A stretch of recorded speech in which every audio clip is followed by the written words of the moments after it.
Hey everybody, Shane here, Shoebox Legends. Thanks for stopping by the channel for another episode.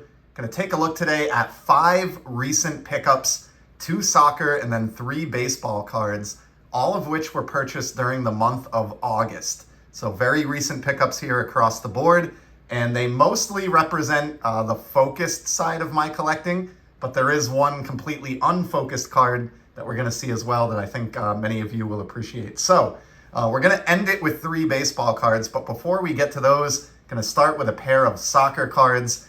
And they're going to feature Kylian Mbappe, who you see pictured in the background on those 4 gorgeous sapphire cards from UEFA Champions League. His first ever sapphire card. Was very fortunate to win some numbered versions of that recently.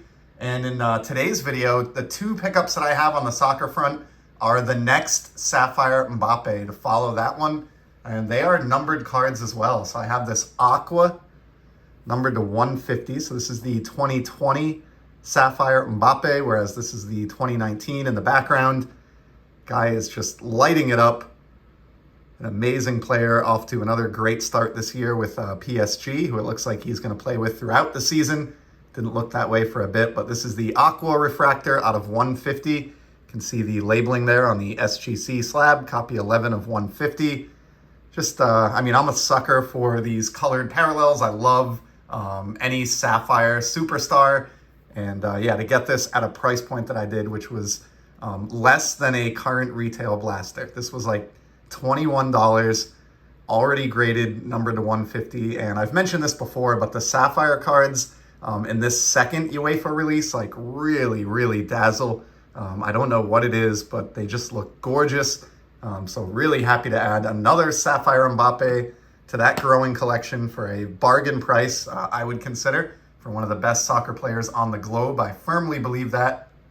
And the other card to go with that, apparently I'm sort of starting on this rainbow as well, but you have the yellow in the background here, numbered to 99 of the first Sapphire. I was able to land an ungraded copy of the second yellow. So this was up at auction. And I paid, believe it or not, really only, I think, $10 more than that Aqua, maybe somewhere around the $30 price point to get this beautiful yellow. It has really a gold look to it, but it is known as yellow. And you can just see the sparkling on that card. I'm not going to spend any more time really on soccer here. I know it's not everybody's favorite sport. Here's the back with the numbering, 78 of 99. But for about $50 in, to get another pair of serial numbered Sapphire cards of this particular player that I am just a huge believer in. I just couldn't be more pleased with those 2 additions. And now, 3 minutes in, let's transition over to baseball, which I think is a little bit more appreciated among my viewership here. But this first purchase is going to be a focused one for sure. I love my buybacks, as many of you know. And I am crazily working on trying to see how many of the 1990 Topps baseball cards I can find in buyback format.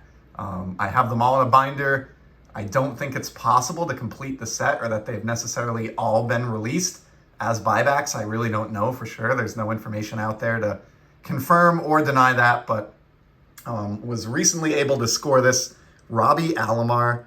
So it's not every day that I can find a Hall of Famer that I need to plug into that binder. Paid under $10 for this, which I thought was pretty reasonable. I was the lone bidder.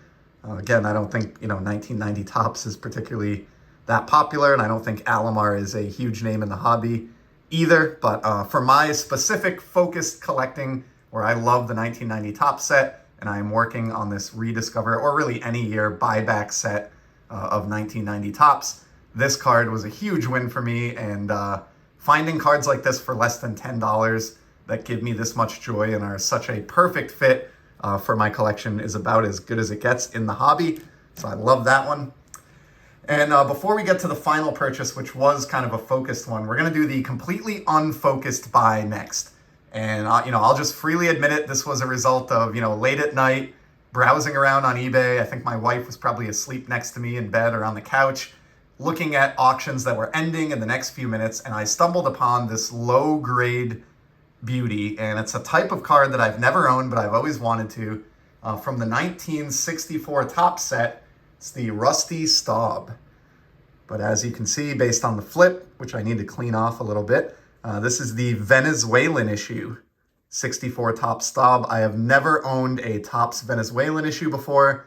I have always kind of coveted them. I've admired them on others' channels and on the internet, and I think they're great cards. I love their history and backstory, but I've never owned my own.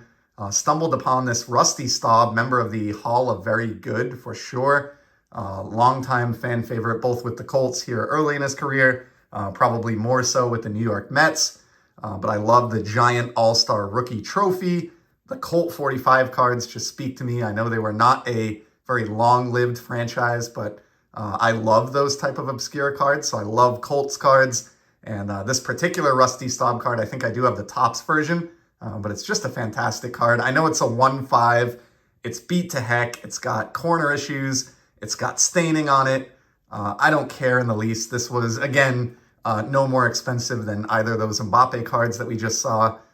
Sub $30 purchase, but just so happy with it. And then, of course, what these are known for, their glorious black backs, which are easy to use to differentiate them from their standard Topps counterparts. But yeah, I don't collect Rusty Staub. I don't collect the Colts, specifically, although I do have a little collection of their cards.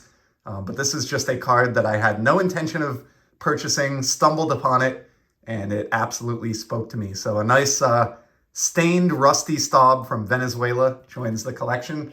And then I saved probably the best of the 5 cards for last, and it is a focused purchase. So I'm not huge on relic cards in general, but I have shown some recently, and I'm trying to selectively build up a little collection of like really stud and Hall of Fame type caliber baseball player relics that are game used. And so I landed one recently. I'm really pleased with it. This one up at auction with a decent starting bid, but and an option to make an offer as well. I saw it immediately. I made an offer for about 50% over the starting bid cost. So it was a pretty generous offer, and it was declined politely. So I just waited it out, and 7 days later, I was the lone bidder, and I got the card for 50% less than I would have paid had the seller accepted my offer. So he or she wanted to roll the die and see if they could do better, and in the end, that ended up saving me a lot of money. So don't get frustrated. Those of you that make offers on cards, if you're rejected, hang in there, and you may end up getting the card in the end for even less.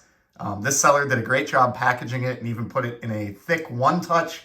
So the latest member of my Hall of Fame relic collection on the baseball side of the house is Satchel Paige for the Cleveland Indians. Check out this Sweet Spot Classic card.